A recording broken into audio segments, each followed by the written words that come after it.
ओम ज्ञानतिमिरन्धस्य ज्ञानाञ्जनशलाकया चक्षुरुन्मिलितं येन तस्मै श्रीगुरुवे नमः। श्रीचैतन्यमनोभीष्टं स्थापितं येन भूतले स्वयं रूप कदा मुह्यं ददाति स्वपदान्तिकं।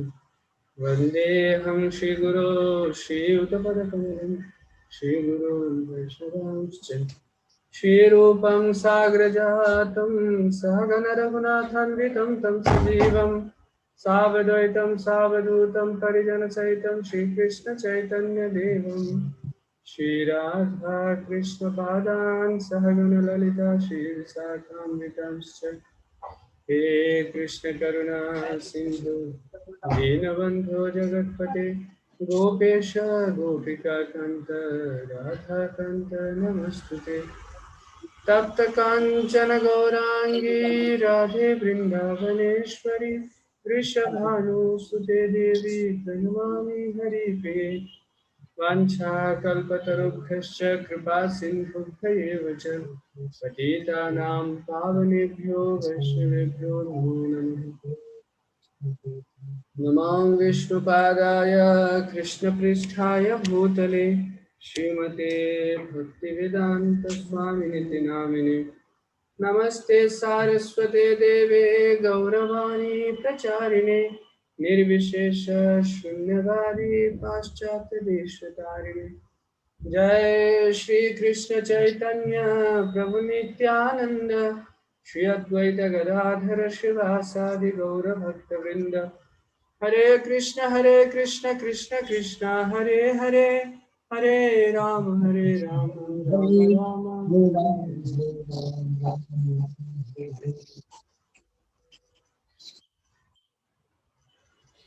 कभी कभी अमेरिका में प्रातः काल काफी ठंड पड़ सकती है, जिससे प्रातःकालीन स्नान कर सकना कुछ कठिन पड़ जाता है। किंतु क्या इसका अर्थ यह है कि जो भक्त हैं वे अपना प्रातःकालीन नियत स्नान करना बंद कर देंगे? नहीं, ठंड भले ही क्यों न हो, उन्हें नियमित स्नान करना चाहिए। कर्तव्य को पूरा करना चाहिए, भले ही उसमें कुछ कष्ट क्यों न उठाना पड़े। यह तपस्या कहलाती है। तपस्या का अर्थ है कि इस जगत के संकटों तथा विपदाओं के बावजूद हम कृष्ण भावनामृत के कार्य में अग्रसर होते रहे। यह तपस्या अथवा जीवन की कठिनाइयों को स्वेच्छा से अंगीकार करना है। कभी कभी तपस्या का कठोर व्रत धारण करने वाले लोग अपने चारों ओर अग्नि जलाकर बैठते हैं तथा गर्मी की झुलसाने वाली धूप में भी उसी आग के बीच में बैठकर ध्यान लगाते हैं। इसी तरह जाड़े की ऋतु में वे गर्दन तक पानी के भीतर घुसकर ध्यान करते हैं। तपस्या की कठिन प्रणाली में ऐसे व्रतों की संस्कृति की जाती है, किंतु श्री चैतन्य महाप्रभु हमें ऐसा नुस्खा नहीं देते। ये हमें अति उत्तम कार्यक्रम बताते हैं। कीर्तन करो, नाचो और प्रसाद ग्रहण करो, किंतु हम तब भी कतराते हैं। हम इतने गिर चुके हैं कि इस तपस्या को भी स्वीकार नहीं करते। यद्यपि इस तरह की तपस्या सुगम तथा अत्यंत सुखद है, सुसुखम कर्तुमव्ययम, फिर भी हम तैयार नहीं होते। भले ही हम सड़कों में सड़ना पसंद कर ले। कुछ लोग शराब पीना और संभोग करना तथा सड़कों में रहना अच्छा समझते हैं, तो इसके लिए क्या किया जा सकता है? हरे कृष्ण।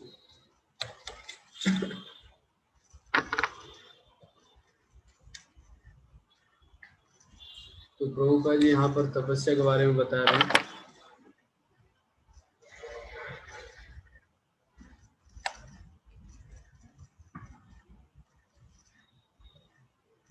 है ना कि तपस्या आवश्यक है जीवन के लिए। और पोपा जी बता रहे हैं कैसे वैदिक काल में या फिर ध्यान योग या अष्टांग योग में तपस्या कितना कठिन होता था, है ना। जाड़े के मौसम में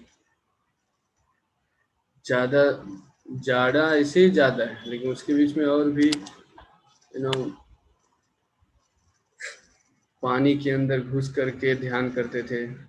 और गर्मी के मौसम में धूप है इतना ज़्यादा, उस पर भी चारों तरफ आग जला करके बीच में बैठ करके ध्यान करना। परंतु प्रभुपाद जी कह रहे हैं कि चैतन्य महाप्रभु इस प्रकार की तपस्या की संस्तुति नहीं करते हैं। वो बहुत ही सरल तपस्या दिए हैं हम लोगों को कलयुग में। आप लोग सुन पा रहे हैं ना? क्योंकि मुझे बिल्कुल कुछ भी सुनाई नहीं दे रहा, तो ऐसा लग रहा है कि पता नहीं आवाज मेरी जा रही है कि एक बार जस्ट अब बता दीजिए। अच्छा ठीक। तो हरे कृष्ण, मुझे आवाज आ रही है। जय प्रभु, हरे कृष्ण। तो यहाँ पर देखिए इस पैराग्राफ में प्रभुपाद जी बहुत ही मजेदार बात यह है कि प्रभुपाद जी तपस्या में से 3 चीज चुने हैं। चैतन्य महाप्रभु ने हमें तपस्या जो दिया है, उनका उदाहरण देते हुए प्रभुपाद जी 3 चीज बता रहे हैं। ये 3 चीज करना हमारी तपस्या है। देखिए आप ध्यान से, वो 3 चीज क्या है, याद है आपको? एक तो कीर्तन करो, दूसरा नाचो और प्रसाद ग्रहण करो। हाँ, कीर्तन करो, थैंक यू प्रभु, नाचो और प्रसाद ग्रहण करो। अब जरा सोचने वाली बात है कि ये तपस्या कैसे हो गई, ये इतना कठिन क्या है? कई बार लोगों को इसलिए लगता है कि अरे इसमें क्या तपस्या है, इसमें हाँ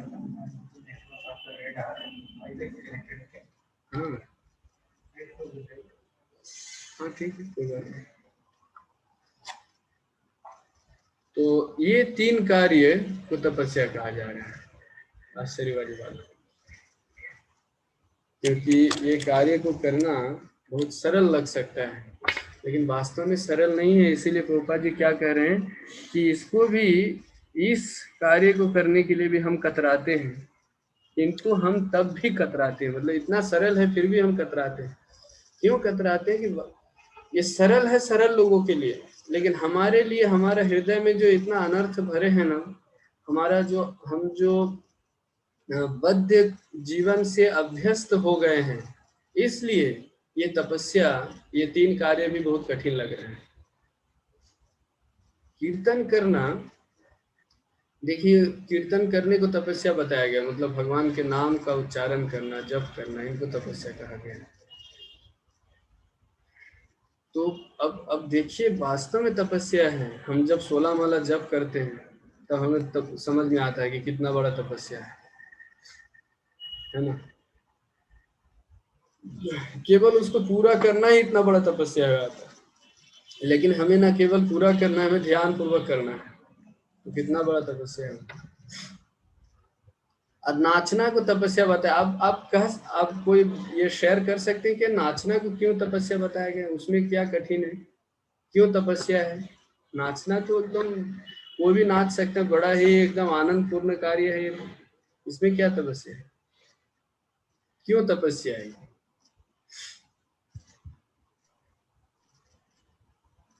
हरे कृष्णा प्रभु जी। हाँ यश प्रभु, कैसे तपस्या है प्रभु जी वो नाचना? तपस्या इसलिए क्योंकि मुफ्त में दिया जा रहा है वो चीज। अदरवाइज अभी लोग जो है 2,500 रुपए खर्च कर करके और अभिव्यक्ति में जाके नाचने जाते हैं। अच्छा, खर्च करके वो नाचते हैं लोग, लेकिन यहाँ पर फ्री में मिल रहा है। क्योंकि फ्री में मिल रहा है और बहुत आसान उपाय बताए हुए, और आसान चीज हमें अपनाने की आदत नहीं है, चैलेंजिंग काम करते हैं हम लोग। हाँ ये बात भी हो सकता है। और कोई बात है जिसके कारण ये नाचना तपस्या है, एक तपस्या है? हरे कृष्णा प्रभु जी। हरे कृष्णा प्रभु जी। यस, हरे कृष्णा प्रभु जी। हाँ सुन रहा हूँ, बोलिए कैसे तपस्या है नाचना? जो भी चीज भगवान के नजदीक ले जाए या भगवान से मिला दे, वो तपस्या है। ओके, हाँ चलिए ठीक है। ये तो तपस्या की परिभाषा है कि जो भी चीज हमें नजदीक। हरे कृष्ण प्रभु जी। हरे कृष्ण प्रभु जी, इसमें इस तरह के एफर्ट्स लगाना पड़ रहे हैं, मतलब बॉडी से हाथों को पैरों को नाचने के लिए, तो ये तपस्या ही है। अच्छा, निखिल को बोल रहे हैं क्या? सुरेश प्रभु आई गेस। सुरेश सुरेश बोल रहा अच्छा सुरेश को, ओके ओके। एफर्ट लगाना पड़ रहा है बॉडी से इसलिए तपस्या है, बॉडीली एफर्ट है इसलिए तपस्या है।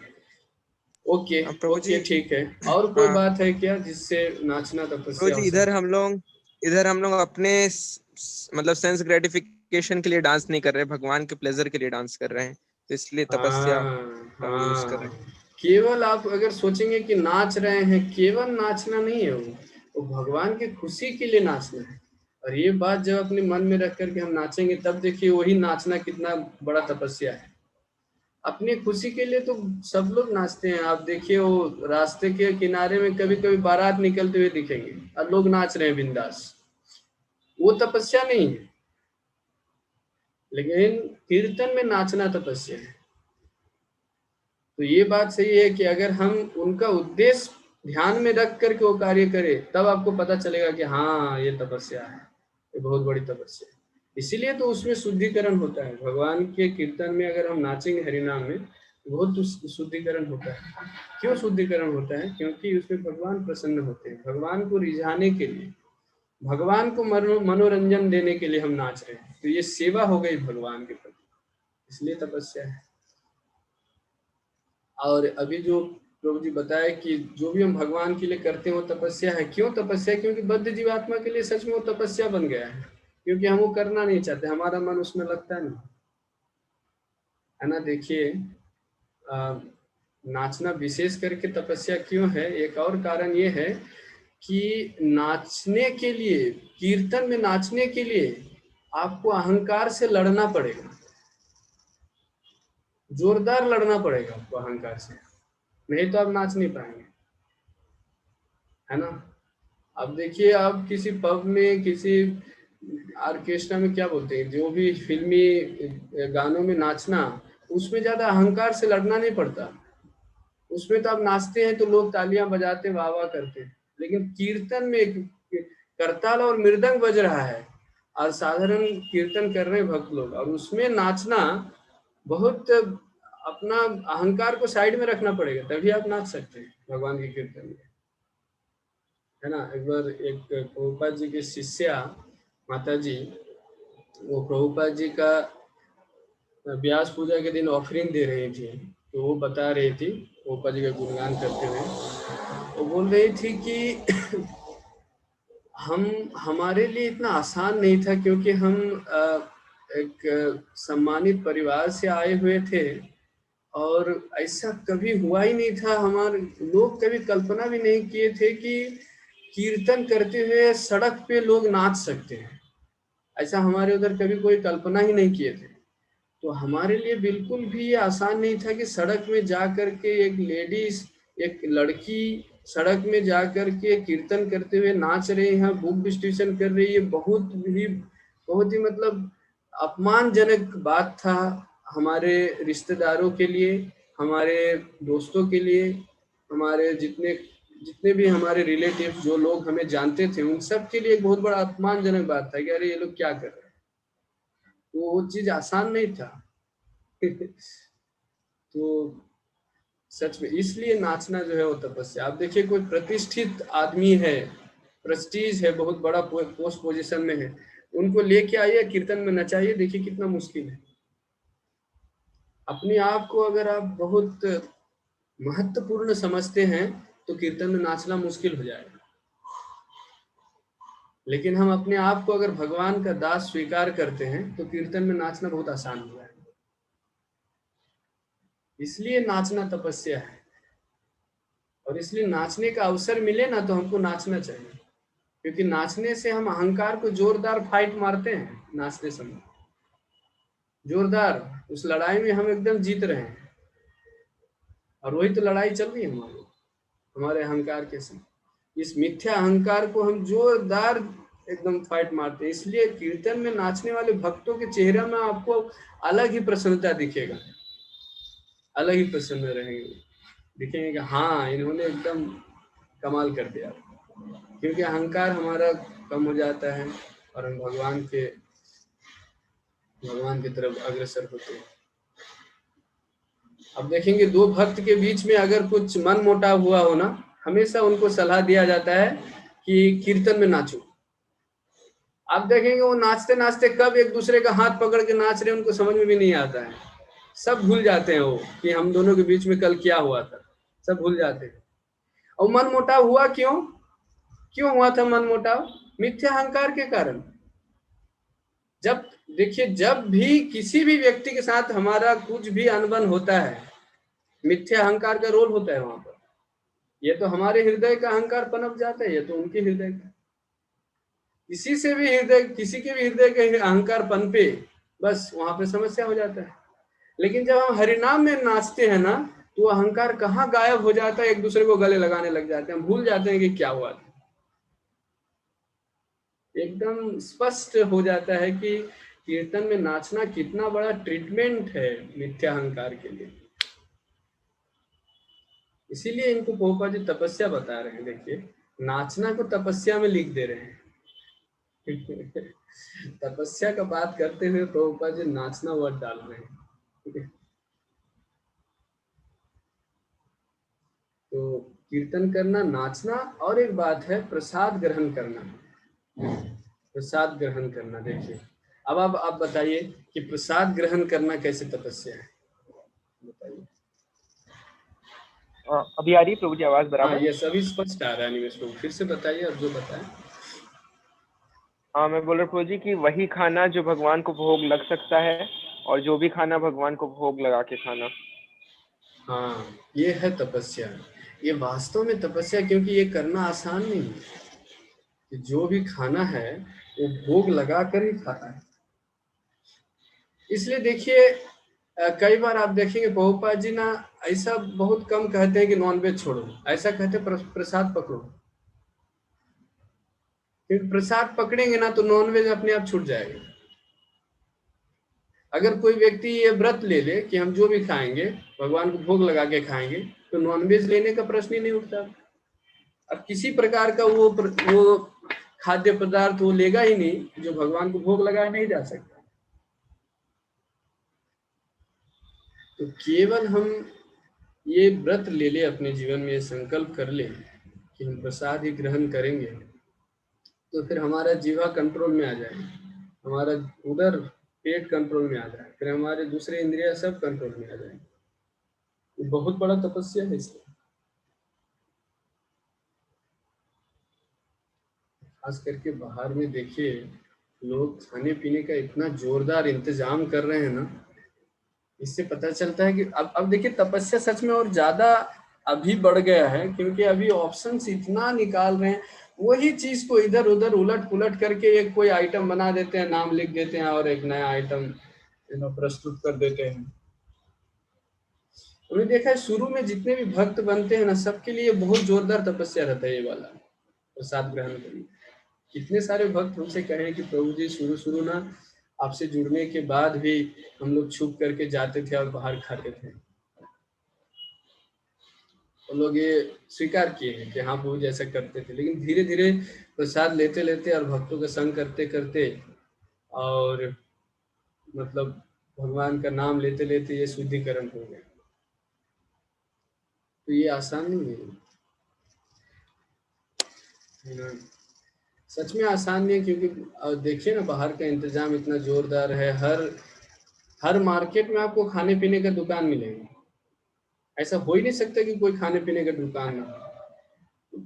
कभी कभी तो खाने इंदौर का में तो खासकर प्रभु जी। खासकर यस, खाने का ही दुकान का मार्केट बन जाता है। मैं तो बोल रहा हूँ हर मार्केट में खाने का दुकान, लेकिन खाने का ही दुकान का मार्केट है, आप लीजिए। तो और ज्यादा मुश्किल बना देता है हमें ये वाला तपस्या करने के लिए। लेकिन ये महत्वपूर्ण है। प्रभुपाद जी तपस्या में केवल 3 ही बात लिखे हैं। ये 3 चीज अगर हम ठीक ठाक एकदम पूरे एकदम एकदम कड़ा से अगर पालन करें तो हो गया। अब और कुछ करने की जरूरत नहीं, तपस्या हो गया। भगवान का नाम लेना, भगवान के कीर्तन में नाचना, संकीर्तन में नाचना और प्रसाद ग्रहण करना, ये 3 बात। ठीक है, किसी का कोई प्रश्न है तो पूछ सकते हैं प्रभु जी। हाँ प्रभु जी, मेरा है। हाँ यस प्रभु जी, यस। प्रभु जी, ये प्रसाद लेने वाले मामले में मेरा मतलब मेरा खुद का ये अनुभव रहता है आजकल कि मुझे ये मालूम है कि भोग लगा के ही प्रसाद लेना है और जो भोग लगा हुआ प्रसाद हो वो ही ग्रहण करना है। ये सब चीजें मेरे मन बुद्धि अहंकार ने शायद स्वीकार कर लिया है, लेकिन जब मुझे भोग लगाने के लिए कहा जाता है तो मेरी इच्छा नहीं हो पाती वो 5-10 मिनट या 15 मिनट देने की।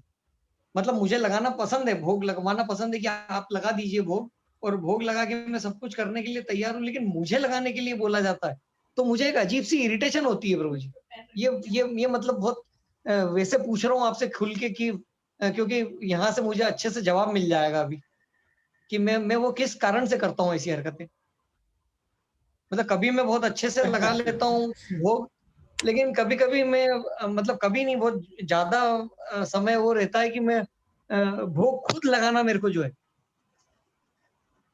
हम्म। और लग जाता है, उसके बाद में भी मुझे महसूस होता है कि यार बहुत आसान काम था और बहुत अच्छे से कर लिया, फिर भी जो है क्यों वो इच्छा क्यों नहीं होती है प्रभु जी मेरी? तो प्रभु जी, कई सारे कारण हो सकते हैं इनका। आपके साथ क्या जी। कारण है वो स्पेसिफिकली आपको ही पता होगा कि क्यों, मतलब कौन सी ऐसी बात है जिसके कारण आपको इरिटेशन होता है।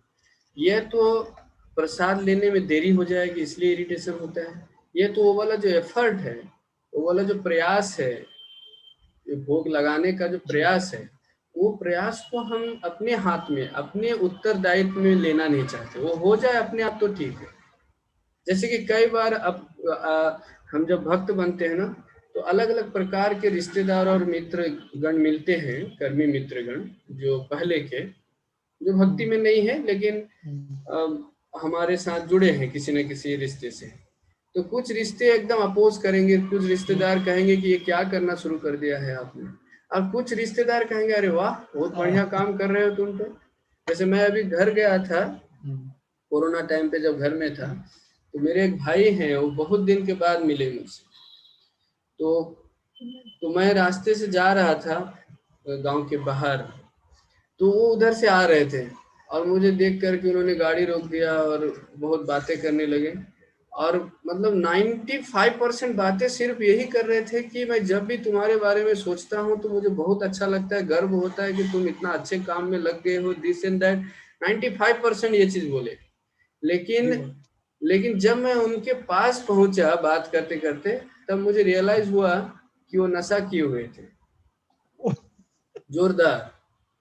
तो मैं सोचा कि अरे तो मतलब मैं जो करता हूँ उसके प्रति हुँ, उनका बहुत अच्छा भाव है कि हाँ आप हुँ, अच्छा चीज कर रहे हो और करते रहो, और किसी चीज की जरूरत पड़े तो मुझे बताना, दिस एंड दैट, बहुत बढ़िया है। लेकिन हुँ, अगर मैं उनको कह देता कि आप भी करो तो प्रॉब्लम हो जाता, मुझे पता है। सही बात है। तो उसी प्रकार से कई बार हम भी कुछ चीजों का बहुत अनुमोदन करते हैं, कुछ भक्तिमय कार्यों का, लेकिन जी, उस कार्य का उत्तरदायित्व तो अपने हाथ में नहीं लेना चाहते। ऐसा हमारे साथ भी होता है। उनके, वो जो मेरे भाई हैं, उनके लेवल में क्या है, वो मेरे भक्ति को अनुमोदन कर रहे हैं, अप्रिशिएट कर रहे हैं, सराहना कर रहे हैं, लेकिन भक्ति का दायित्व को अपने हाथ में लेना नहीं चाहते। उसी प्रकार हम भक्तों के जीवन में भी कुछ ऐसा सेवा रहेगा, कुछ ऐसा सेवा होता ही है, क्योंकि हम अभी पूर्ण नहीं है साधन में। तो कुछ सेवाएं होते हैं जिनका हम अनुमोदन करते हैं कि वाह वाह, ये भक्त तो बहुत बढ़िया कर रहे हैं और ये चीज जो हो रहा है इस्कॉन में बहुत बढ़िया हो रहा है। लेकिन अगर उसका दायित्व तो मेरे हाथ में सौंपा जाए, तो हो सकता है मैं बोलूंगा कि नहीं नहीं नहीं नहीं, मुझे मत दो ये दायित्व। हो सकता है कि मैं उसके लायक नहीं हूँ, मैं वो ठीक से कर नहीं पाऊंगा इसलिए मैं मना करूं।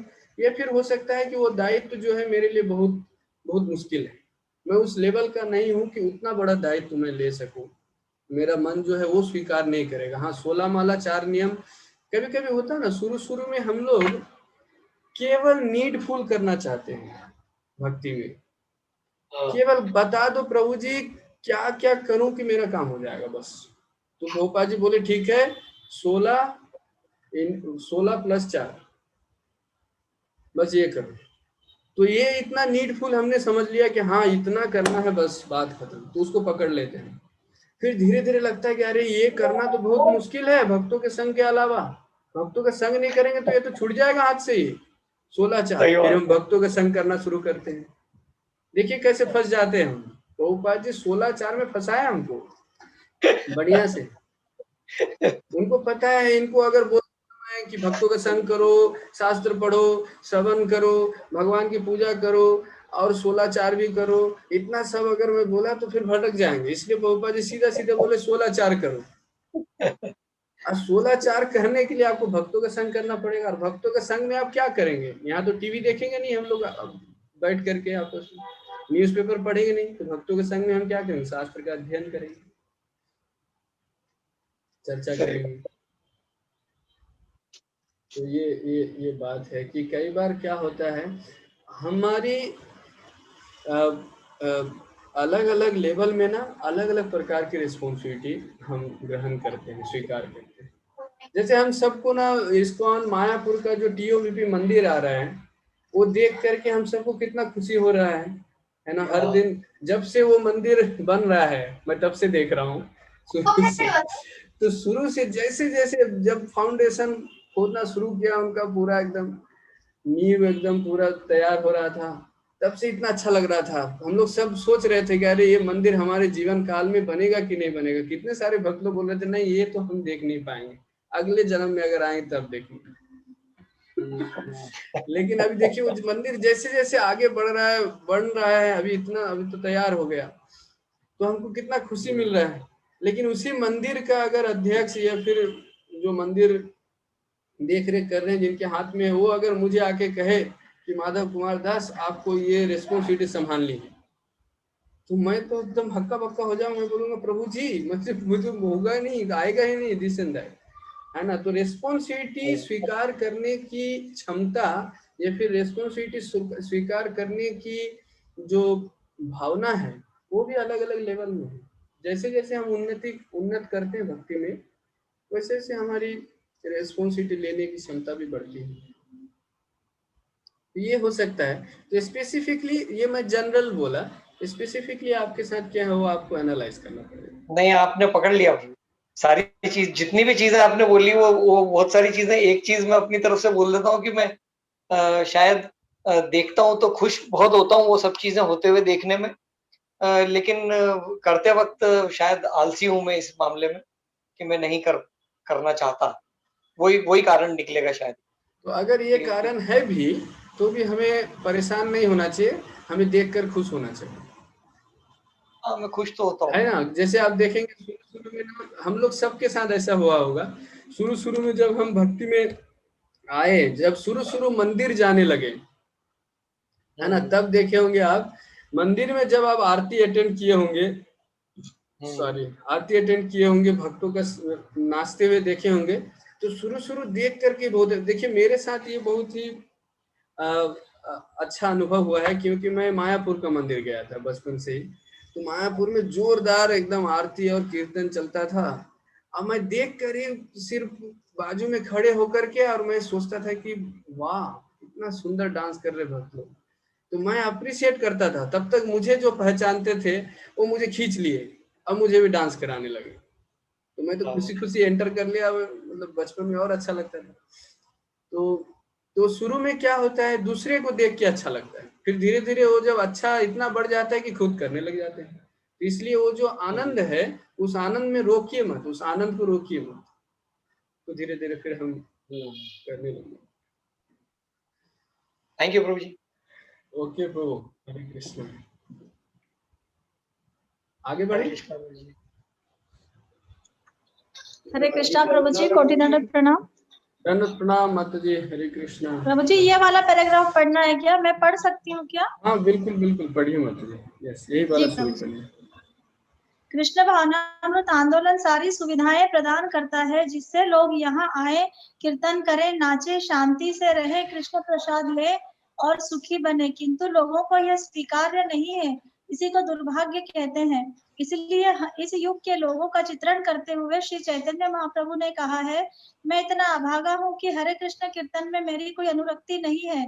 महाप्रभु चैतन्य ने स्तुति की है, नामनामकारी बहुधा निज सर्व शक्ति तत्रार्पिता नियमितः स्मरणेन कालः एतादृशी तव कृपा भगवन् ममापि दुर्दैवमीदृशमिह जनि नानुरागः।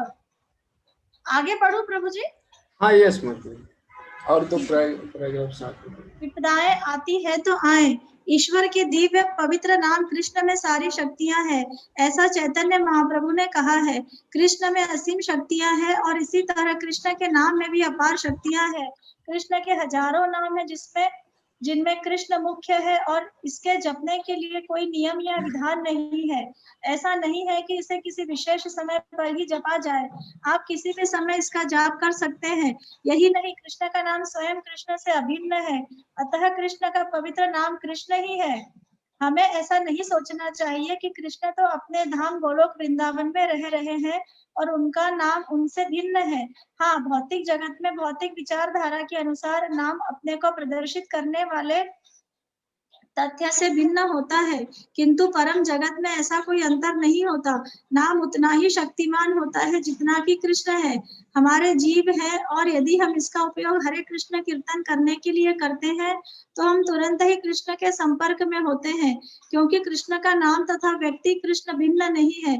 भले ही हम सोचे कि कृष्ण बहुत दूर है, किंतु सच तो यह है कि वे हमारे भीतर है।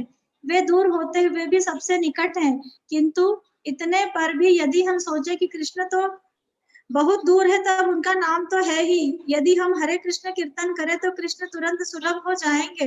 कृष्ण इतनी सुगम विधि से उपलब्ध है जिसके लिए कोई बंधन नहीं है।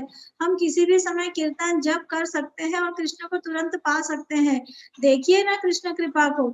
इसलिए श्री चैतन्य महाप्रभु कहते हैं, एतादृशी तव कृपा भगवन् ममापि दुर्दैवमे दृश्यमिह जनि नानुरागः। हे प्रभु, आपने ऐसी उदार सुविधाएं प्रदान की है जिनसे मैं आपसे संपर्क कर सकता हूँ, लेकिन मैं इतना अभागा निकला कि मुझे इन वस्तुओं के प्रति तनिक भी अनुराग नहीं है। मुझे अन्य तमाम वस्तुओं के प्रति अनुराग है, किंतु हरे कृष्ण कीर्तन में मेरा अनुराग नहीं है। यही मेरा दुर्भाग्य है। कृष्ण इतने वदान्य है कि वे अपने नाम की दिव्य ध्वनि द्वारा हमारे समक्ष उपस्थित होते हैं, जिसमें स्वयं कृष्ण की समस्त शक्तियां होती है। यदि हम इस नाम के संपर्क में बने रहें तो हमें कृष्ण के आशीर्वाद के सारे लाभ प्राप्त हो सकते हैं, किंतु इतने पर भी हम हरे कृष्ण मंत्र की कीर्तन की ओर उन्मुख नहीं है। यही हमारा दुर्भाग्य है। हरे कृष्ण जय, प्रभु जी, कोटि दंडवत थैंक यू, प्रणाम। दंडवत प्रणाम माता जी, बहुत बहुत धन्यवाद। बढ़िया पढ़े आप, स्पष्ट है।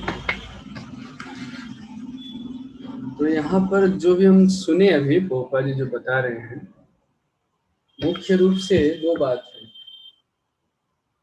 कृष्ण की कृपा और हमारी दुर्भाग्य स्थिति, है ना। कृष्ण की कृपा कृष्ण के नाम के रूप में, कैसे नाम की शक्ति के वर्णन है। दो बात नाम के बारे में, दो बात है कि नाम जो है वो सर्वशक्तिमान है और नाम को कहीं भी लिया जा सकता है। ये दो बात। नाम सर्वशक्तिमान क्यों है, कोई बता सकते हैं? क्यों नाम सर्वशक्तिमान? यहाँ कह रहे हैं ना पोपा जी कि नाम में सारी शक्तियां भर दी हैं। भगवान सर्वशक्तिमान है तो। हाँ हाँ प्रभु, यस हरे बताइए। कृष्ण प्रभु जी। हाँ यस अश्विन प्रभु। तो भगवान सर्वशक्तिमान है और भगवान का नाम और भगवान में कोई अंतर नहीं है, इसलिए सर्वशक्तिमान है वो। हाँ, भगवान और भगवान के नाम में कोई अंतर नहीं है, इसलिए नाम सर्वशक्तिमान है। अच्छा, भगवान का नाम का कलर क्या है, बता सकते हैं आप लोग? क्या कलर है?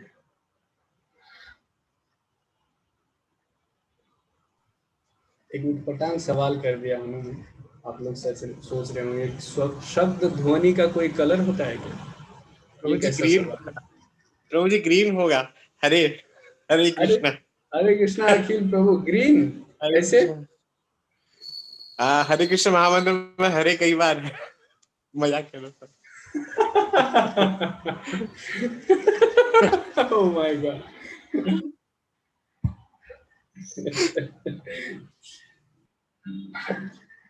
मैं लेकिन सीरियस प्रश्न कर रहा हूँ, कलर क्या है भगवान का नाम का? भगवान का नाम का कलर तो प्रभु जी इस मटेरियल वर्ल्ड में वो कलर ही नहीं है यहाँ पे। अच्छा अच्छा, बताइए तो कृष्ण का कलर क्या है? व्हाइट होना चाहिए प्रभु जी मेरे हिसाब से। व्हाइट? कैसे? व्हाइट कलर इसलिए होना चाहिए प्रभु जी क्योंकि हमको ऐसा कहते हैं, क्योंकि मैं फाइन आर्ट्स वाला ही हूँ, और हमें ये बोला जाता है कि व्हाइट कलर के अंदर जो अगर आप सारे कलर लेके और उसको चक्रे को घुमा दें तो उसका कलर व्हाइट दिखेगा। यानी कि उससे ये बताते हैं कि सफेद कलर में सारे कलर समाये हुए हैं, और भगवान क्योंकि सर्वाकर्षक है और सब कुछ वही है, तो उनके अंदर सारे कलर है, सारे कलर है यानी कि व्हाइट है। अब अपना दिमाग जोरदार लगाए हैं लेकिन यहाँ पर ना उतना दिमाग लगाने की जरूरत नहीं। यहाँ पे सीधा बात ये है कि अभी थोड़ा देर पहले हमने चर्चा किया है कि भगवान और भगवान के नाम में कोई अंतर नहीं। श्याम रंग के, हाँ हाँ, भगवान है ब्लूइश कलर के, तो भगवान का नाम कौन सा कलर के होंगे? वही कलर, भगवान का ही कलर है भगवान, है ना? मैं ये सवाल ही इसलिए पूछा था ताकि देखिए कितना जोरदार हमारे मन में ये बात घुसा है कि भगवान का नाम और भगवान एक नहीं हो सकते हैं। ये बात जोरदार घुसा हुआ है हमारे मन में कि नहीं, भगवान अलग है और भगवान का नाम अलग है। और क्यों ये जोरदार घुसा है हमारे मन में? क्योंकि ये भौतिक जगत में हमको बिल्कुल जैसा अनुभव हो रहा है वैसा ही हम भगवान के साथ भी वही हिसाब लगा रहे हैं, वही गणना लगा रहे हैं। भौतिक जगत में अगर मैं अद्वैत प्रांत को पुकारूं यहाँ, तो आप सिलिकॉन सिटी नहीं आएंगे, आप उधर ही अपने घर में ही रहेंगे, है ना? भौतिक जगत में किसी भी चीज की, किसी भी व्यक्ति का कुछ भी आप नाम पुकारे, वो नाम, वो ध्वनि और वो व्यक्ति, वो पर्सनालिटी या फिर वो चीजें, वो बिल्कुल अलग है। लेकिन आध्यात्मिक जगत में ये नियम लागू नहीं होता। और इस बात को जब तक हम नहीं समझेंगे, जब तक हम नहीं स्वीकारेंगे, तब तक हमारा जप डमाडोल ही रहेगा, है ना? तब तक जप में जब बिल्कुल अलग ही रहेगा। इसलिए पोपा जी ये बात देखिए, पोपा जी क्या करें, देखिए कृष्ण, देखिए ना कृष्ण कृपा को, तो ये है कृष्ण कृपा। क्योंकि कृष्ण जो है, अश्विन को लिख रहे गोल्डन कलर भी हो सकता है, यस वो हो सकता है, भगवान के जितने कलर है वो सब हो सकते हैं भगवान, यस। तो ये है कृष्ण कृपा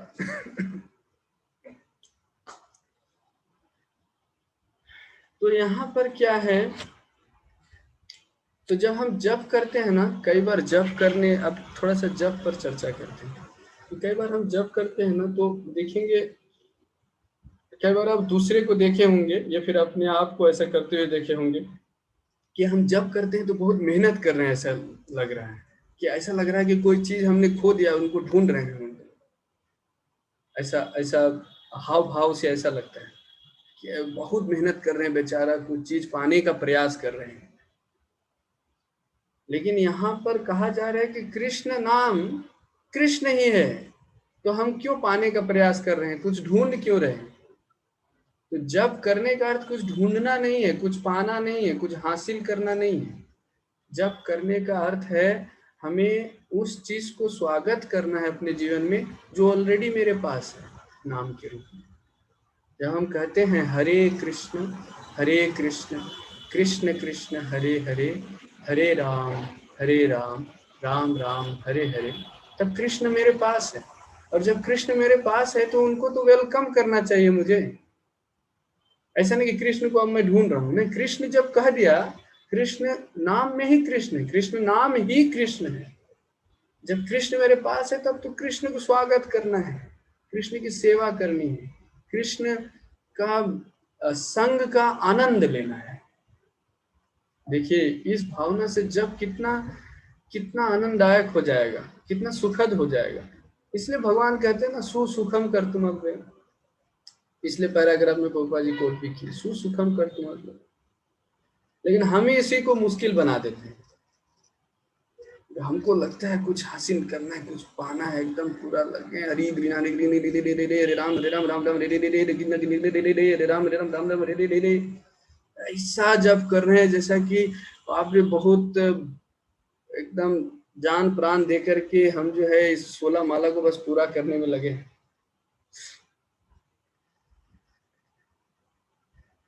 जब कैसे करते हैं कि है ना, अब जो दीक्षित भक्त हैं उनके लिए जब क्या है कि हाँ भाई 16 माला का मैंने व्रत ले लिया है, अब इनको पूरा करना, लेकिन वो पूरा भी नहीं होता अगर हम ध्यान पूर्वक जप नहीं करेंगे तो 16 माला का व्रत भी पूरा नहीं कर रहे हैं।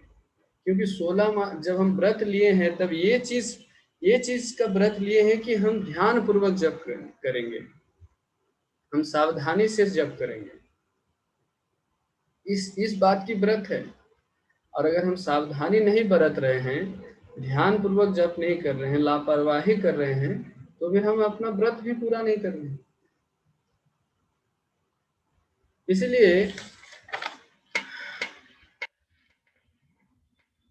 भक्ति सिद्धांत सरस्वती ठाकुर कहते हैं कि नाम अपराध और नाम आभास। एक दिन वो अपना अनुराग प्रभु भी ये प्रश्न पूछे थे इसी प्रोग्राम में, रीडिंग सेशन में। तो नाम आभास, उस दिन में हम थोड़ा चर्चा किए थे कि नाम आभास और नाम अपराध में अंतर क्या है। तो भक्ति सिद्धांत सरस्वती ठाकुर कहते हैं कि केवल एक ही अंतर है, और वो अंतर है हमारा प्रयास। अगर हम ध्यान पूर्वक जप करने का प्रयास कर रहे हैं, अगर हम जप के प्रति होने वाले सब अपराधों से मुक्त होकर के जप करने का प्रयास कर रहे हैं, तो नाम आभास जप। सुनिए, यहाँ पर ये नहीं कहा जा रहा है कि उस प्रयास में सफल हुए कि नहीं हुए।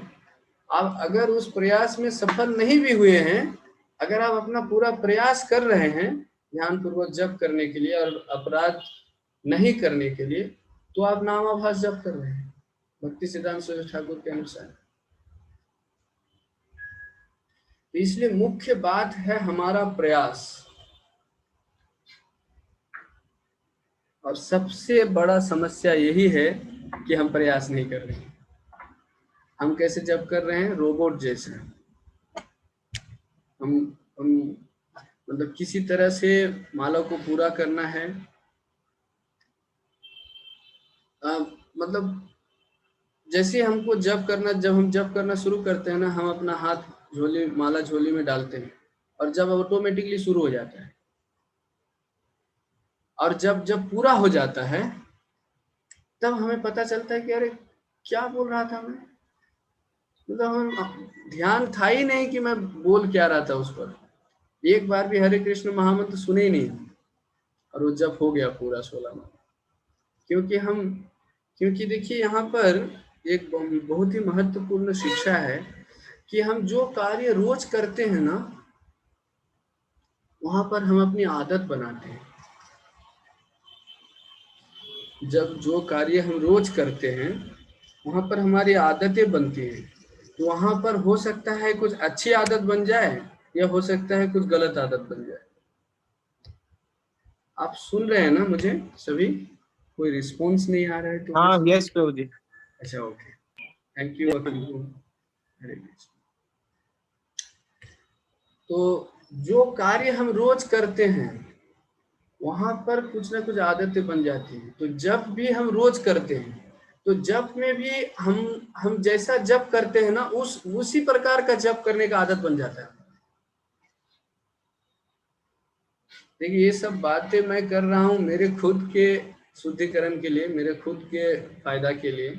इसलिए आप लोग बिल्कुल भी अपने ऊपर में जोर मत लीजिएगा कि आज ऐसा क्यों बात कर रहे हैं प्रभु जी, पूरा हमारे एकदम क्योंकि ये समस्या सबका है। ऐसा नहीं कि हम किसी एक व्यक्ति के बारे में या फिर आपको एकदम पॉइंट आउट कर रहे हैं कि ऐसा क्यों जब कर रहे हैं, ऐसा कर रहे हैं। नहीं, ये समस्या सबके साथ है। देखिए, हिज होलीनेस गिरिराज स्वामी महाराज प्रभुपाद जी से पूछे थे, बहुत पहले की बात है, बॉम्बे में। प्रभुपाद जी से पूछे कि प्रभुपाद, हमें ध्यान पूर्वक जप करना चाहिए, लेकिन ध्यान तो मेरा लगता ही नहीं है जप में, क्या करूं? तो प्रभुपाद जी उनको बोले कि आप ध्यान लगाने का प्रयास करते हैं? तो महाराज बोले कि हाँ, मैं प्रयास तो जरूर करता हूँ। तो बोले बस आप प्रयास कीजिए, फिर वो जब ठीक है, कोई दिक्कत नहीं। तो प्रभुपाद जी बोले कि कोई बात नहीं, अगर आप प्रयास पूरा कर रहे हैं अपने तरफ से तो कोई बात नहीं, आप प्रयास जारी रखिए। तो उसी प्रकार से ये समस्या जब गिरिराज महाराज को हो सकता है, तभी की बात है आपको शुरू में, तो हमारे साथ क्यों नहीं हो सकता है? हम सब यहाँ पर बद्ध जीव हैं, भगवान का भक्त बनने का प्रयास कर रहे हैं, भगवान का नाम लेने का प्रयास कर रहे हैं, भक्ति में मन लगाने का प्रयास कर रहे हैं, अपना साधना करने का प्रयास कर रहे हैं। तो हमारा इस साधक के स्तर पर ये समस्या तो स्वाभाविक है, ये रहेगा। तो इसलिए बिल्कुल भी ऐसा ना समझे कि यहाँ पर बहुत कड़क बात बोला जा रहा है, नहीं, इनको पॉजिटिवली लेकर के हमें सुधारने का प्रयास करना है। यही भक्ति सिद्धांत सरस्वती ठाकुर भी कह रहे हैं कि हमें प्रयास करना है।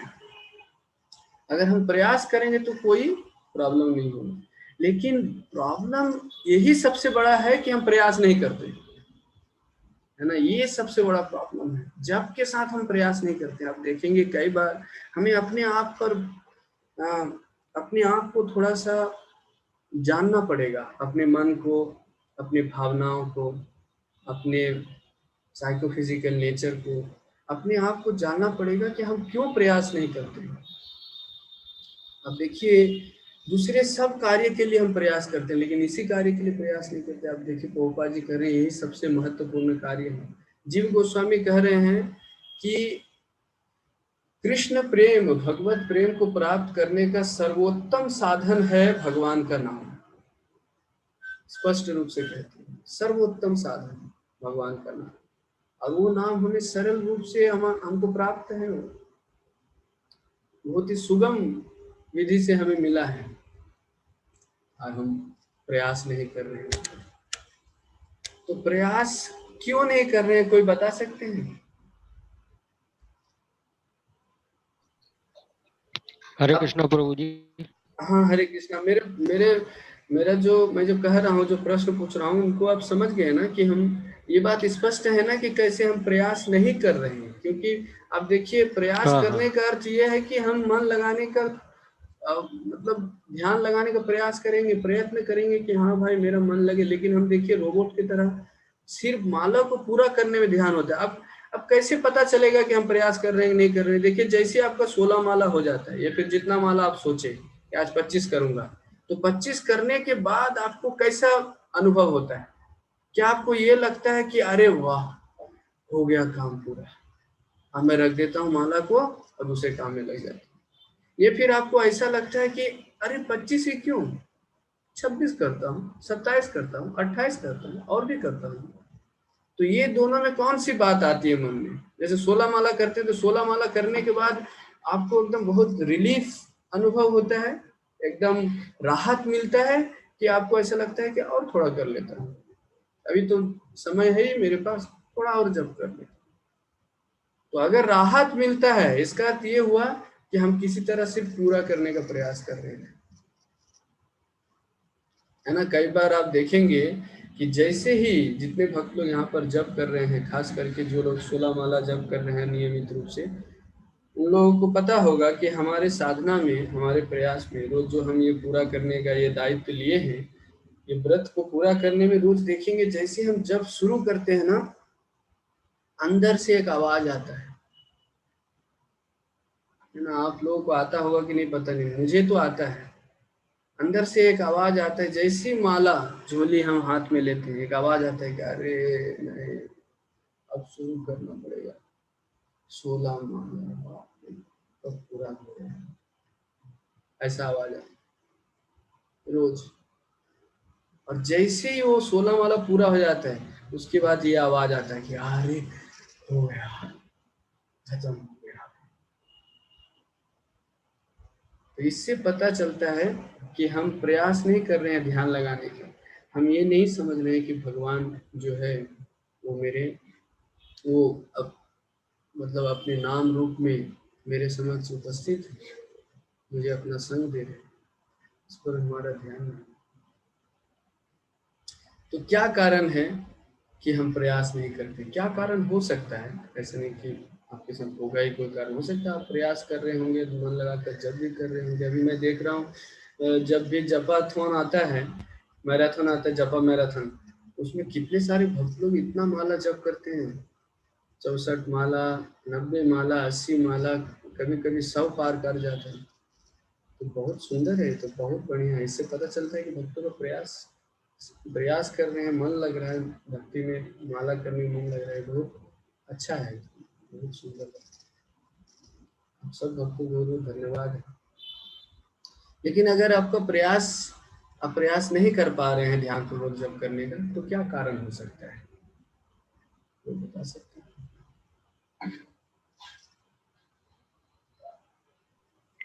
हरे कृष्णा प्रभु जी। हाँ प्रभु जी, यस। जो भगवान ने कहा है कि जो मेरी जो बहिरंगा शक्ति है माया, वही तो रोक रही है, वही तो रोकती है।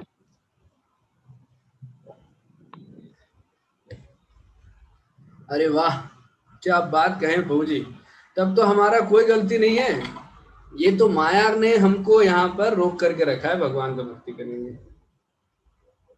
तब तो हमारा कोई गलती नहीं है, हम तो बिल्कुल निर्दोष है। अच्छा, एक सवाल है इस पर कि जब किसी भक्त का मन लगता है, अच्छे से भक्ति कर पाते हैं, तो उनको माया कराती है क्या? माया रोकना बंद कर दी क्या उनको? क्यों होता है ऐसा?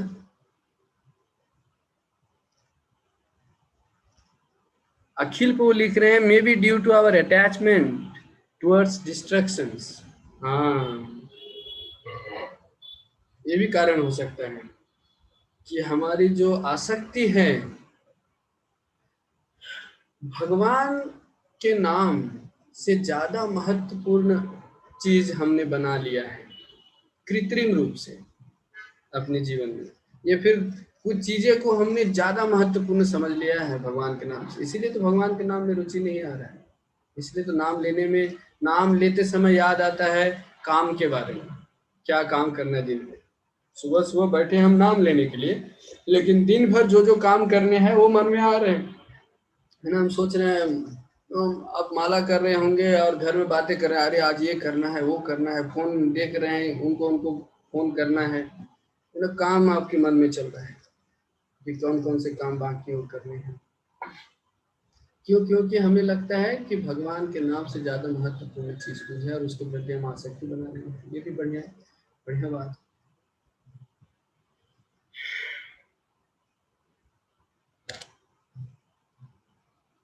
और कोई बात है, क्यों मन नहीं लगता?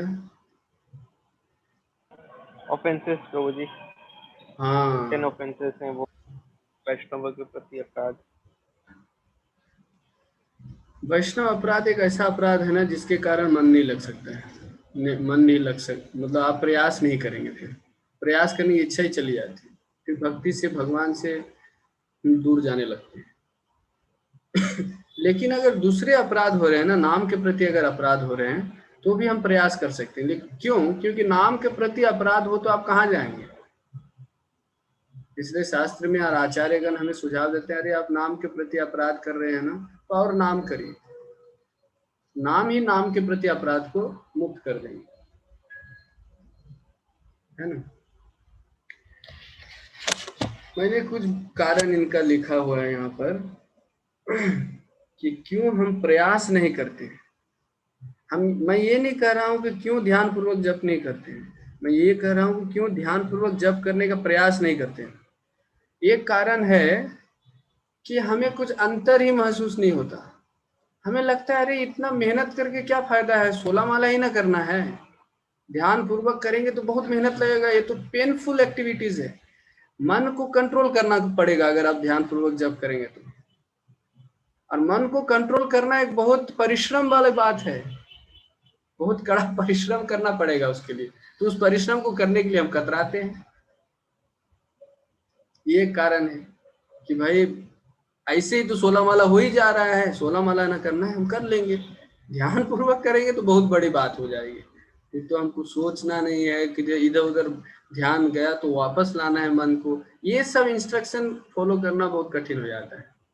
सिर्फ रोबोट की तरह अगर आप बोले कि हाँ हरे कृष्ण हरे कृष्ण हरे हरे हरे राम राम राम हरे हरे, ऐसा बोलने के लिए अगर आप बोले 16 माला कर देंगे, कोई बात नहीं, कोई भी कर देगा वो, है ना। लेकिन ध्यान पूर्वक करना उसके लिए बहुत परिश्रम लगता है, श्रम लगता है हमारा, और इस श्रम को करने के लिए हम तैयार नहीं होते। हमारा मन इस दायित्व को लेना नहीं चाहता, इस दायित्व को, इस रेस्पॉन्सिबिलिटी को, इस जिम्मेदारी को उठाना नहीं चाहता है, क्योंकि हमारा मन बहुत बहुत लेजी है। जब जिम्मेदारी वाली बात आती है ना तो लेजी हो जाता है। तो ये एक कारण है जहाँ पर हम प्रयास ही नहीं करते ध्यान पूर्वक करने का। हमको लगता है काम तो हो ही रहा है, रोज 16 माला करना हो तो कर ही रहा हूँ रोज रोज में, ध्यान पूर्वक क्यों करूं। और दूसरा कारण है जो आप में से बहुत सारे भक्त लोग इस कारण में भी सहमत होंगे, दूसरा कारण है कि प्रभु जी मैंने ध्यान पूर्वक जप करने का प्रयास किया है, मैंने अपने मन को कंट्रोल करने का प्रयास किया है, लेकिन इतना कठिन है ना ये, मैं विफल हो गया। कितना बार सोचा हूं मैं कि ध्यान पूर्वक जप करूंगा मैं, लेकिन जब मैं जप करने का प्रयास किया ध्यान पूर्वक तो मैं एकदम विफल हो गया उस प्रयास में, इसलिए मैं छोड़ ही दिया कि नहीं ये मेरे बस का बात नहीं। फिर मैं त्याग दिया इस बात को कि नहीं अब ध्यान वान हटाओ, अब केवल जप ही पूरा करूंगा। कितने भक्तों को लगता है ये जो मैं 2 कारण बताया उनके बारे में कुछ कहना चाहेंगे आप?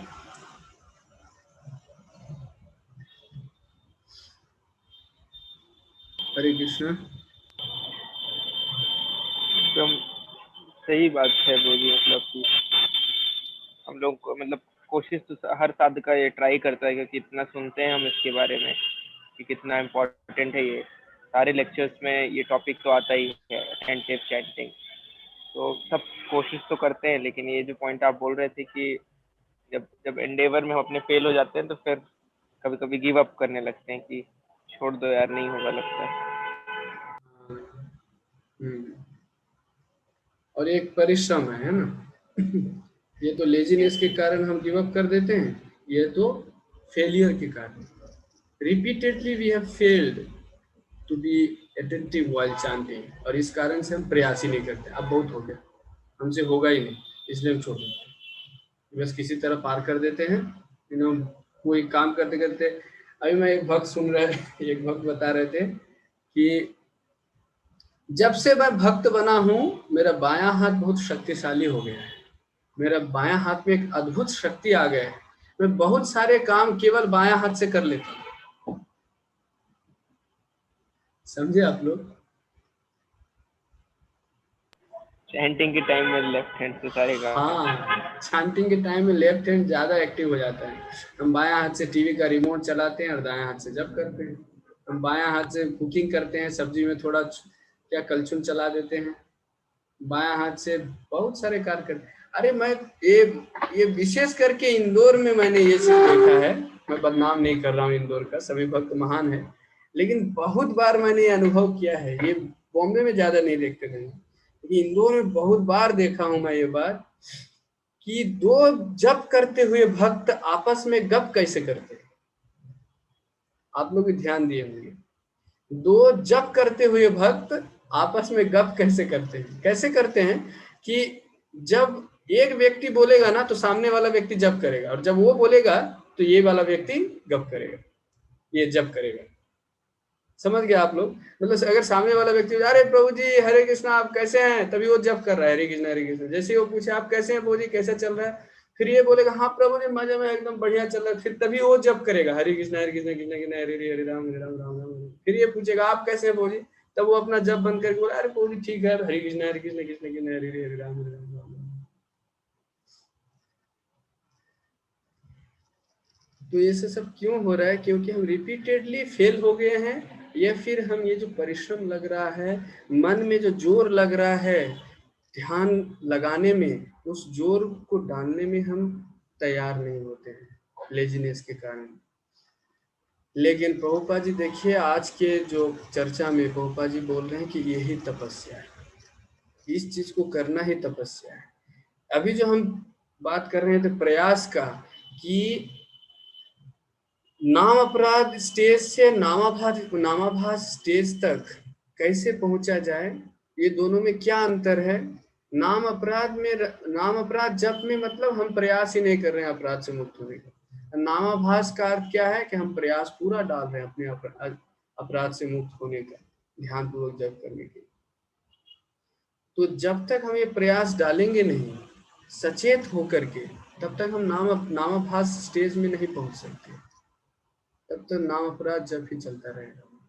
इसलिए सचेत होकर के हमें प्रयास करना है भगवान का नाम सही से लेने के लिए। अब देखिए ये जो चर्चा हुई कि भगवान का इतना कृपा है, देखिए ना कृष्ण कृपा को, ऐसा गोपा जी लिख रहे हैं कि वो इतने कृपालु हैं कि नाम रूप में हमें अपने आप को दे दिए हैं, और हम इतने दुर्भाग्य हैं कि हम उस नाम पर हमारे कोई अनुराग नहीं है, हम पूरा एकदम लापरवाही से वो नाम ले रहे हैं। तो ये प्रयास हमें करना है कि कैसे हम ध्यान पूर्वक नाम करें और अपराध से मुक्त होने का प्रयास करें। हरे कृष्णा। समय बहुत हो गया है, लेकिन किसी भक्त का कोई प्रश्न है तो हम चर्चा कर सकते हैं, और किसी भक्त को कहीं जाना है तो आप जा भी सकते हैं, छोड़िए।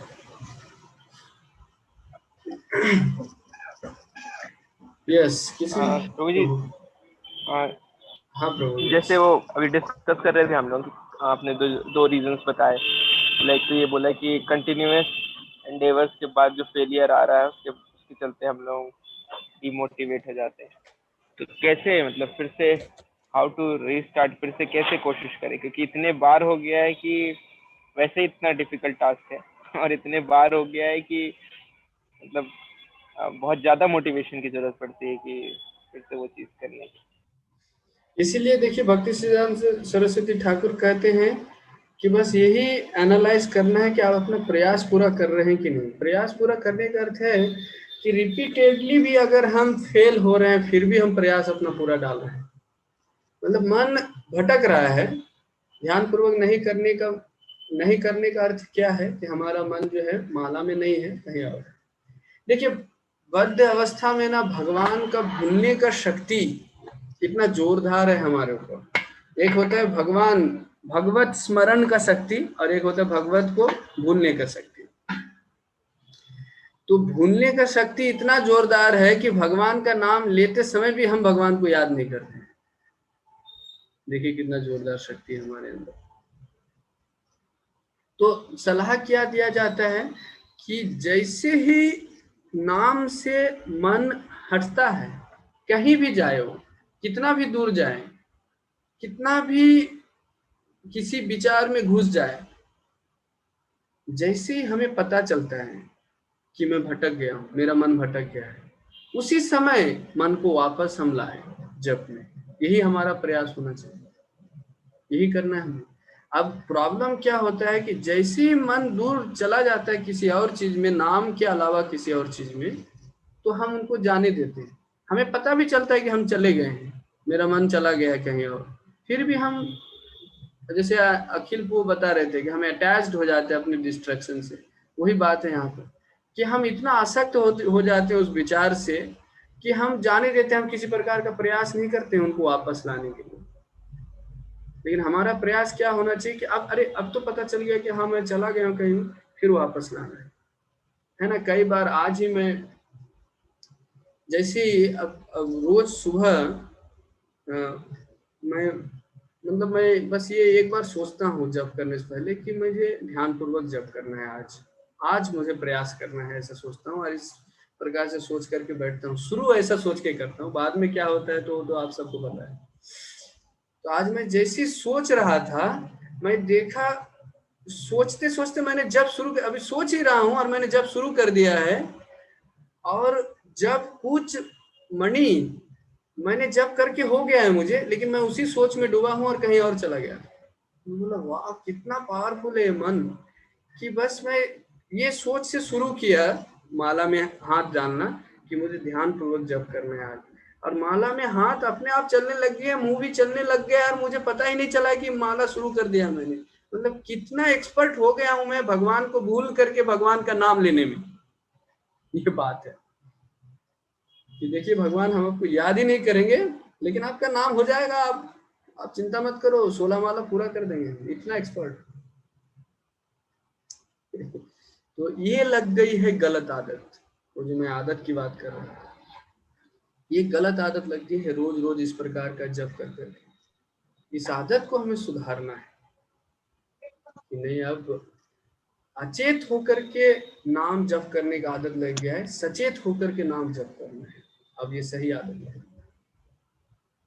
और इस प्रयास में हम भले ही कितना विफल हो, कितना दूर हो, ध्यान पूर्वक नाम करने से कितना दूर क्यों ना हो, प्रयास तो हमें करना ही होगा, क्योंकि ये हमारा एक ऐसा कार्य जो हमें ही करना है और करना ही है, किसी और पर सौंप भी नहीं सकते हैं। ना मेरे गुरु महाराज मेरे लिए ध्यान पूर्वक जप कर सकते हैं। हम ये कह सकते हैं कि गुरु महाराज आप ही मेरे लिए ध्यान पूर्वक जप कर दो, नहीं, ये तो मेरा और कृष्ण का पर्सनल रिलेशनशिप है ये, और इस रिलेशनशिप को जागृत करना और इस रिलेशनशिप को अच्छा बनाना ये मेरी खुद की जिम्मेदारी है, कोई और नहीं करेगा मेरे लिए। मेरे बच्चे, मेरे माता पिता, मेरे पति पत्नी, मेरे गुरु महाराज तक नहीं करेंगे, ये मेरे और कृष्ण के आपसी मामला है, उनको सुलझाना मेरा ही काम है ना। जैसे कि कोई पति पत्नी में कुछ समस्या चल रहा हो तो मैरिज काउंसलर हो या फिर पति के माता पिता, पत्नी के माता पिता, बहुत सारे लोग होते हैं, बहुत सारे सलाह देने के लिए कि भाई देखो ऐसा होता ही है, अनबन थोड़ा बहुत, आपस में मेल मिलाप से रहो आप लोग, ऐसा वैसा, बहुत सारे बातें कर सकते हो, बहुत सारे सलाह दे सकते हो, लेकिन करना उन्हीं को है, पति और पत्नी को ही अपना जो है रिलेशनशिप ठीक करना है, वहां पर कोई आएंगे नहीं, उन्हीं को आपस में समझौता करना है, आपस में अपना मन एक दूसरे पर लगाना है, अपना जो भी प्रॉब्लम हो रही है रिलेशनशिप में उनको दूर करना है, एक दूसरे को स्वीकार करना है। हमारे साथ क्या हो रहा है, कृष्ण हमें स्वीकार कर लिए हैं, इसलिए तो हमारे जीवन में वो नाम रूप में आए हैं। ये सबसे बड़ा प्रमाण है कि कृष्ण हमें स्वीकार किए हैं, क्योंकि कृष्ण नाम रूप में हमारे जीवन में आए हैं। केवल उतना नहीं, हमें पूरा प्रमाणिक परंपरा दिए हैं, इतना उत्तम आंदोलन, इतना उत्तम संस्था दिए हैं, इतना उत्तम प्रमाणिक गुरु दिए हैं, आचार्यगण दिए हैं, शास्त्र दिए हैं। इस समय में जब पोस्ट मॉडर्न सिविलाइजेशन चल रहा है, इस समय में ये सब चीज होना कितना महत्वपूर्ण वाली बात है। तो इससे साबित हो जाता है कि कृष्ण हमें स्वीकार कर लिए, अब प्रयास हमारे तरफ से बाकी है। ठीक है प्रभु। Yes, Prabhu. Hare Yes, Krishna Prabhu. Thank you so much. Thank you very much, Prabhu. Hare Krishna Yes, Prabhu. yes, प्रभु। प्रभु जी, ये हमें जो प्रयास करना है, इस प्रयास के पेटे अगर हमें थोड़ा सा ऐसा कुछ बताया जाए, क्योंकि हम लोग बेहद सेल्फिश लोग हैं, हमको कोई भी काम कर रहे हैं तो हमें कुछ ना कुछ चाहिए और वो हमें पता होना चाहिए कि हमें ये मिलने वाला है।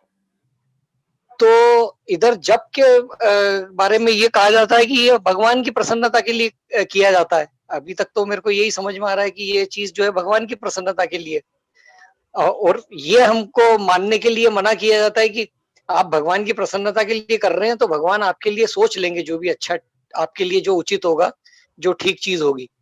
लेकिन चूंकि हम प्रयास हमें करना है तो हमें वैसा वाला कुछ रिजल्ट चाहिए उन जपों को करने के लिए कि मैं अगर प्रयास पूर्ण जप करूंगा तो मुझे ये चीजें प्राप्त होगी।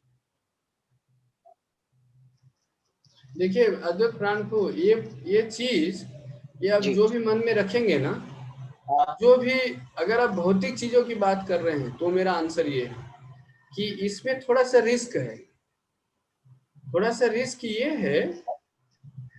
हाँ प्रभु। भौतिक चीज के लिए नहीं प्रभु जी, वैसे आप ये बता दीजिएगा, क्योंकि अगर क्योंकि कई जवाब जो है हमें वगैरह पूछे भी मिल जाते हैं, तो आपके तो मैं ये पूरा कर लेता हूँ, फिर आप अगला बोलिएगा। तो मैं बोल रहा था कि अगर मैं किसी भौतिक चीजों की आकांक्षा के लिए जब कर रहे हैं ना, तो उसमें रिस्क है एक बहुत बड़ा कि वो चीज मिलने के बाद हम जब छोड़ देंगे, और ऐसा कई भक्तों से देखा गया है। ये फिर वो चीज नहीं मिलने से भी जब छोड़ देंगे, ऐसा कई लोगों के जीवन में देखा, हमने देखा है ऐसा बहुत बार।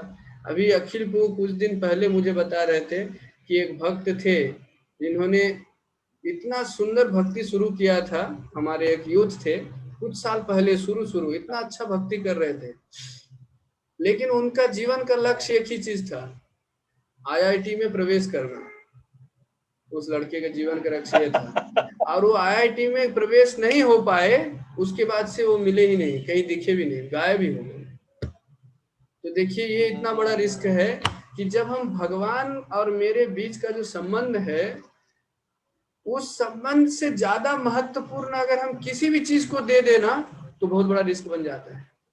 इसलिए कम से कम अगर मैं इस बात को अनुभव नहीं भी कर पा रहा हूं तो कम से कम बौद्धिक दृष्टि से, बुद्धि से इस बात को स्वीकार करना कि भाई सबसे बड़ी महत्वपूर्ण बात ये है, जब से मुझे सबसे बड़ी चीज ये चाहिए, अरे बाकी चीज तो दूसरे बहुत तरीकों से मिल जाएंगे, और वो चीज मिल के भी क्या होंगे। तो इस प्रकार से अपने मन को हमें समझाना है। हर एक भक्तों को ना एक कला आना चाहिए, मन को समझाने की कला। आप देखिए मनः शिक्षा आप सुने होंगे, भक्ति विनोद ठाकुर मनः शिक्षा कीर्तन लिखे, भजन लिखे, है ना, कई सारे भजन लिखे। ये उनसे शिक्षा मिलती है कि कैसे अपने मन को समझाना है। ये एक कला है, भक्तों को आना चाहिए, क्योंकि मन हमेशा रोता रहता है, हमेशा कुछ ना कुछ कारण निकाल के रोता रहेगा, और कोई ना कोई कारण मिल जाता है मन को। आप देखिए एकदम कभी कभी ठोस कारण लेके आएंगे, अब भक्ति छोड़ने के लिए, ये फिर भक्ति में मन ज्यादा, भक्ति में ज्यादा ध्यान ना लगाओ, इसके लिए भक्ति छोड़ने के लिए ज्यादा नहीं लाएंगे, लेकिन अरे ठीक है 16 माला आज नहीं तो कल कर लेंगे, कल बहुत टाइम है, आज थोड़ा टाइम की कमी है, आज थोड़ा एडजस्ट कर लेते हैं, क्या है। ये देखिए मन ने एकदम जोरदार आपके सामने एकदम कारण रख देंगे, अब आपको हराने का प्रयास करेंगे। इस प्रकार से मन बहुत बहुत जोरदार प्रयास करता है। इसलिए मन को समझाने की कला ये हर एक भक्तों को होना ही पड़ेगा, क्योंकि हम सबके पास ये मन है, और कोई दूसरा व्यक्ति समझा नहीं पाएगा, क्योंकि दूसरा व्यक्ति आपके मन को आपसे ज्यादा जानते नहीं है कोई। सही बात है। हम ही हमारे मन को सबसे ज्यादा जानते हैं ना। अब कभी कभी हम अपने मन को रिवील करते हैं दूसरे व्यक्ति के सामने, अपने गुरुजनों के सामने, वरिष्ठ भक्तों के सामने, लेकिन उनको कितना रिवील करते हैं। आप देखिए मन भी अलाउ नहीं करेगा ज्यादा रिवील करने की, क्योंकि वो कमजोर हो जाता है ना। अब पूरा अगर अपने मन को प्रकाश करेंगे दूसरे भक्तों के सामने, तब तो मन गया काम से, क्योंकि भक्तों के पास पूरा शक्ति है कंट्रोल करने का। आपको रीजन देंगे, ऐसा देंगे, तो मन क्या करेगा, आपको प्रकाश करने देगा ही नहीं। आप जब भक्तों से बात करेंगे आपको बोलेगा देखो ये बात बताना, लेकिन ये बात मत बताना, ये बता सकते हो आप, लेकिन ये सब मत बता देना। तो मन बहुत पावरफुल है, वो केवल आप ही जानते हैं आपके मन को। हम सभी हमारे मन को हम ही जानते हैं, इसलिए हमें ये कला सीखनी होगी कि कैसे अपने मन को समझाना है, कैसे अपने मन को शिक्षा देना है भक्ति करने के लिए। यस प्रभु, आपको काट दिया मैं, आपका प्रश्न ही पूरा नहीं हुआ। नहीं, मुझे तो आंसर मिल गया, लेकिन आंसर मिल गया। मैं जबरन में बीच में बोल गया, उसके लिए मैं माफी चाहूंगा कि मेरे को पहले सुन लेना चाहिए था वो चीज। Okay, thank you. Thank you प्रभु।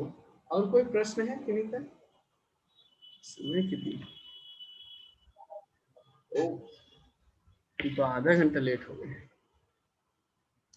अखिल प्रभु कुछ कह रहे हैं, जैसे कि प्रभु जी आप एक बार बता रहे थे कि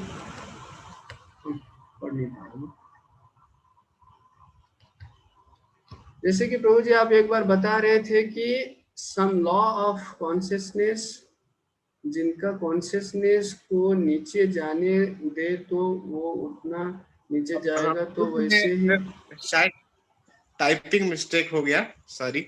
ओ अच्छा, हाँ बोलिए अखिल को, आप बोल पाएंगे तो अच्छा रहेगा, आपकी आवाज। जैसा कि आप वो पहले एक बार बता रहे थे कि लॉ ऑफ कॉन्शियसनेस जैसा कुछ होता है कि हमारी चेतना को हम लोग जितना नीचे जाने दें तो उतना ही नीचे जाता जाता है जब तक कि उसको रोका रह जाए। तो ये भी क्या मतलब जब में भी वैलिड होगा ये, मतलब कि अगर मतलब ऐसे ही छोड़ दिया, जस्ट लाइक एक लेजीनेस में आप जो बात कर रहे थे? बिल्कुल होगा प्रभु, बिल्कुल होगा। क्या हम सबको एक्सपीरियंस है इस बात की। आप देखिए ना, जब करते करते आप क्या क्या नहीं सोच सकते हैं आप। और छोड़ दीजिए ना, मन को लगाम मत डालिए, मन को छोड़ दीजिए, देखिए मन कहाँ ले जाता है। बिल्कुल बिंदास ले जाएगा मन, इसलिए रोकना ही पड़ेगा कहीं ना कहीं। ये जो हम अभी जो जप चल रहा है ना हमारा बिंदास वाला जप, क्या रे जप तो कर रहे हैं हम, टेंशन मत ले, 16 वाला हो रहा है बहुत। टेंशन मत लीजिए, अपना पूरा हो जाता है। ये जो बिंदास वाली भावना है ना, वो बिल्कुल खतरनाक है वो साधक के लिए, क्योंकि मन बलवान है। मन आपको बिंदास बैठने नहीं देगा, ले जाएगा। बिल्कुल ये यहाँ लागू होता है, जप में भी लागू होता है बढ़िया से। इसलिए हमें प्रयास तो करना ही पड़ेगा उनको ऊपर ले जाने के लिए, मन को लगाने के लिए, मन को वापस लाने के लिए और जप में लगाने के लिए प्रयास बहुत जरूरी है। लेकिन उसके बाद जैसे कि जो अनिमेश प्रभु जी ने जो क्वेश्चन पूछा कि एंड में अगर फेल होते होते हम लोग ही फेल हो जाए तो फिर मतलब लेजीनेस भी हो गया पहले, उसके बाद फेल होते होते अपन लोग भी फेल हो जाए एंडेवर करते करते कि अब कब तक ऐसा ही हो, और हो ही नहीं पाए। नहीं, एक एश्योरेंस है हमारा कि अगर हम अपना प्रयास डालें ना तो भगवान हमें फेल नहीं होने देंगे। देखिए भगवान, देखिए हम अपने जप को जैसे लेते हैं ना, अब देखिए भगवान हमारे जप को कैसे लेते हैं, जरा इस पर विचार कीजिए कि हम कैसे जप कर रहे हैं। एकदम बोरिंग एक्टिविटी है ये हमारा, ये कब खत्म होगा ये भावना हम रख रहे हैं, है ना। जनरली यही भावना है। अब देखिए भगवान तो अंतर्यामी हो, सब कुछ समझ रहे हैं कि ये व्यक्ति कैसा, ये भक्त किस भावना से जप कर रहे हैं। सोचिए उनके मन को कितना दुख पहुंचता होगा कि उनके नाम, उनका संग, उनकी कृपा को हम कैसे बोरिंग ढंग से ले रहे हैं। उनको कितना दुख पहुंचता होगा सोचिए। वो तो बस इस आस लगाए बैठे हैं कि कब ये नाम में ध्यान लगाने का प्रयास करेगा और मैं रुचि इनको दे दूंगा, मैं उस नाम में ध्यान लगाने का रुचि दे दूंगा। इनका प्रयास, हमारा प्रयास एकदम निरंतर सिंसियर प्रयास का वेट कर रहे हैं भगवान। इसलिए आप देखेंगे कभी कभी ये अनुभव भी किए होंगे कि जब हम निष्ठा पूर्वक एकदम पूरे श्रद्धा से भगवान का नाम जप करने का प्रयास करते हैं, फिर मन में ठान लेते हैं कि हमें नाम लेना है भगवान का, अच्छे से जप करना है, तो आप देखेंगे बहुत सारे चीजें एडजस्टमेंट होने लग जाते हैं हमारे दिन में, हमारे लाइफ में। जो चीज बाधा है ना नाम लेने में, वो सब चीज हटने लग जाते हैं। कई बार ऐसे भगवान अरेंजमेंट कर देते हैं हमारे दिनचर्या में, कुछ कर देते हैं कि हम ठीक से नाम जप कर। ये कई बार यस, भगवान इस बात की प्रतीक्षा में है कि कब हम पूरा प्रयास डालें अपना उनको रिसीव करने के लिए, नाम ध्यान करने के लिए।